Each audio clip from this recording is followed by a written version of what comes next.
Shalom and welcome to 2 Minutes of Torah. This year is entitled Imperfect Jewish Sovereignty is Better Than Any Gentile Sovereignty.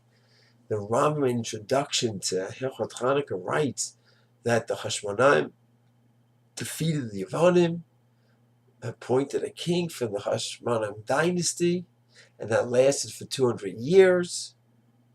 And we won the war, recaptured the Mikdash, had the oil, light for 8 days, and then in Halacha Gimel, he writes, because of this, we have the Hanukkah celebration.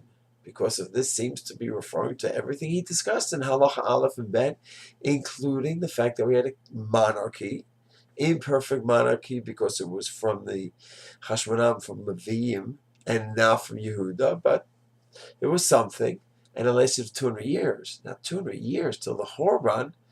And who knows basic Jewish history, some of those years were disastrous. We had civil war among the Hashmonaim.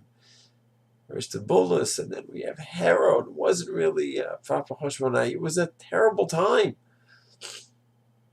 So what is the Rambam implying? That maybe we're thanking Hashem that we had the Hashmonaim? Yes, maybe Matidyahu, Yochanan. But after that, it was all downhill. Nothing to thank Hashem for. So we would think. But Rav Soloveitchik, Lodge of the Heart, Lodge of the Mind, says in his article on the state of Israel that we see from the Rambam that even imperfect Jewish sovereignty is still of great value. Ideally, we hope to have perfect Jewish sovereignty, religious sovereignty based on all the Torah. But we're not there yet.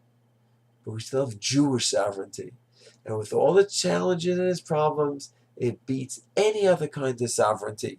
And that's what the Rambam is teaching us according to Rav Aaron Soloveitchik Zatzal, and that applies to Medina Israel as well. It's not a perfect Jewish sovereignty. It's an imperfect Jewish sovereignty, not guided by Torah mitzvahs, not always the most perfect leaders, but a Jewish sovereignty, and it brings about so many brachot.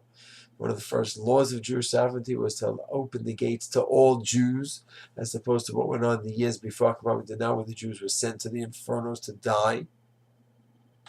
And so many other Jewish laws about the sanctity of Shabbat here, about our holy brothers, 20, 21, 22, 23-year-old young men fighting, giving up their lives so we could be here and living, protected by them and by Hashem.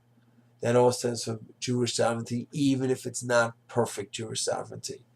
It's a beautiful limud extrapolation that Rav Aaron makes of the Rambam and applies to Medina Israel today. Shalom.